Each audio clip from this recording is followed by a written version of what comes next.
Warahmatullahi wabarakatuh. Hamdan wa syukran lillah, wassalatu wassalam ala ashrafil anbiya'i wal mursalin, sayyidina wa maulana Muhammadin abduhu wa rasuluh. Alhamdulillah, bersyukur kita kehadirat Allah dengan mengucapkan alhamdulillahi rabbil alamin. Salawat beserta salam marilah kita sampaikan kepada baginda Nabi Muhammad sallallahu alaihi wasallam. Allahumma sholli ala sayyidina Muhammad wa ala ali sayyidina Muhammad. Semoga kita mendapatkan syafaatnya dan menjadi pengikutnya di yaumil akhir.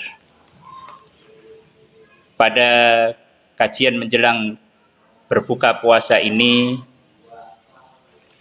saya ingin menyampaikan sebuah kajian sejarah yang terjadi pada 11 Ramadan.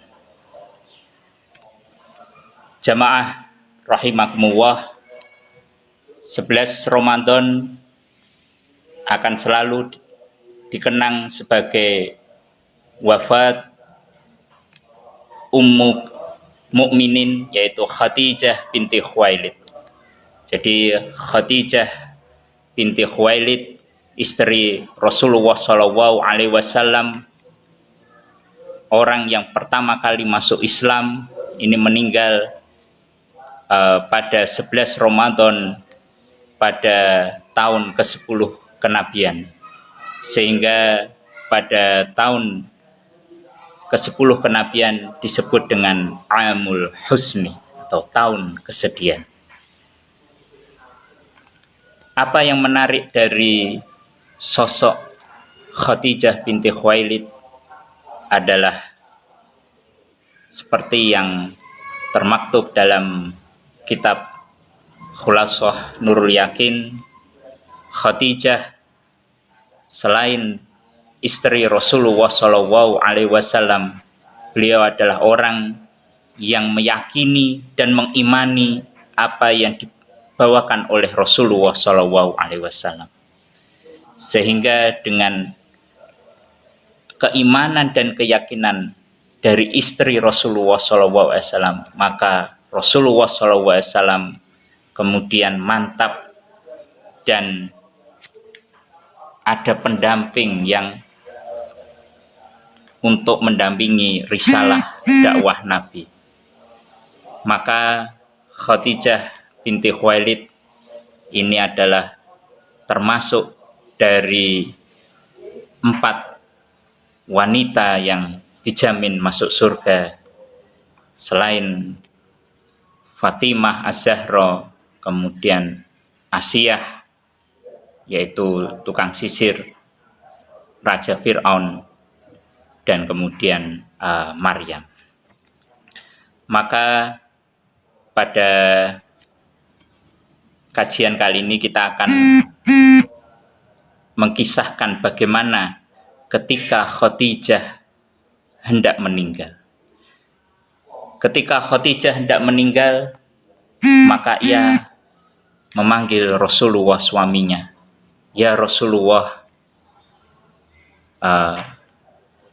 dalam hal ini ketika hendak ia manggil Rasulullah, ia terlebih dahulu memanggil putrinya, yaitu Fatimah Az-Zahra.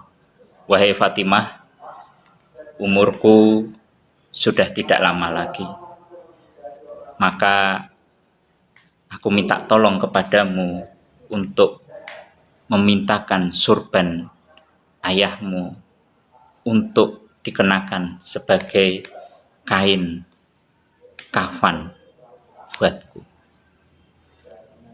Maka ketika Fatimah memberitahu ayahandanya, maka ayahandanya kemudian bergegas menemui Khadijah.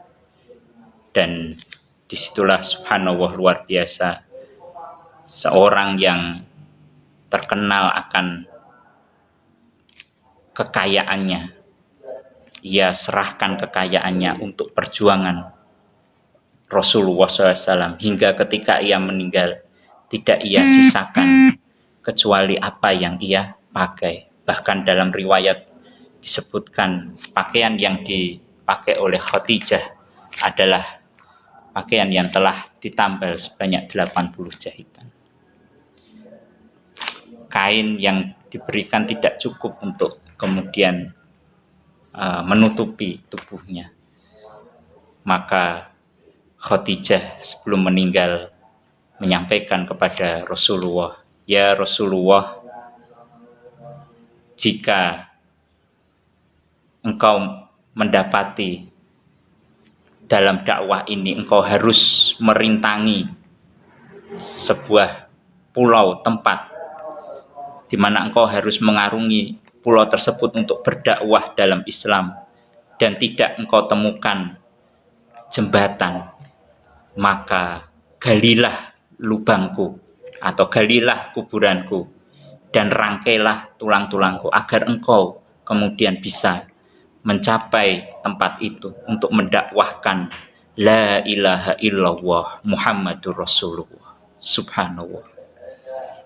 Inilah sosok ibunda kita, Sayyidina Khadijah radhiyallahu anha, yang telah mengorbankan seluruh waktu, tenaga, pikiran, harta, semuanya diberikan kepada Rasulullah untuk perjuangan Islam di awal-awal. Ketika semua tidak ada yang mendukung dakwahnya, maka Khadijah yang kemudian mendukungnya. Ketika Nabi Muhammad sedang menggigil karena menerima wahyu, maka Khadijah yang menenangkannya. Dan ketika semua tidak mempercayai apa yang disampaikan, Khadijahlah orang yang pertama meyakini dan mempercayai apa yang disampaikan oleh suami. Subhanallah. Itulah ibunda kita, Sayyidina Khadijah binti Khuwailid, yang dipanggil oleh Allah pada tanggal 11 Ramadan 10 tahun ke-10 kenabian Rasulullah SAW. Maka betapa agungnya kepribadian Khadijah dan perjuangan pengorbanan yang telah diberikan oleh ibunda Khadijah kepada perjuangan Rasulullah SAW. Maka Rasulullah SAW seringkali ketika bersama Aisyah menceritakan itu, dan kemudian dari Khadijah lah keturunan Rasulullah itu kemudian berasal. Dari Khadijah kemudian lahirlah putra-putri Rasulullah, yang kemudian dari Khadijah lah Rasulullah SAW mendapatkan dukungan segalanya untuk menegakkan Islam hingga sampai kita saat ini. Semoga kisah dari ibunda Khadijah binti Khuwailid dapat menambah keimanan dan keyakinan kita kepada Allah, bahwa dengan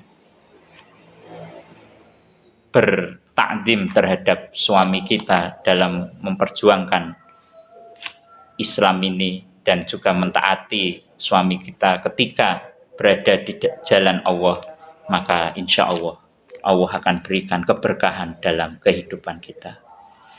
Demikian hikmah kisah pada sore ini, semoga bermanfaat buat kita semua. Akhirul kalam, jazakumullahu khairan katsiran. Aqulu qouli hadza wasta'fu minkum ila liqa' ma'assalamah wal faizah. Wallahul muwaffiq ila aqwamit thoriq. Billahi taufiq wa hidayah. Wal asri innal insana lafi khusrin illa alladziina amanu wa 'amilus shalihati wa tawassaw bil haqq wa tawassaw bis sabr. Wassalamu alaikum warahmatullahi wabarakatuh.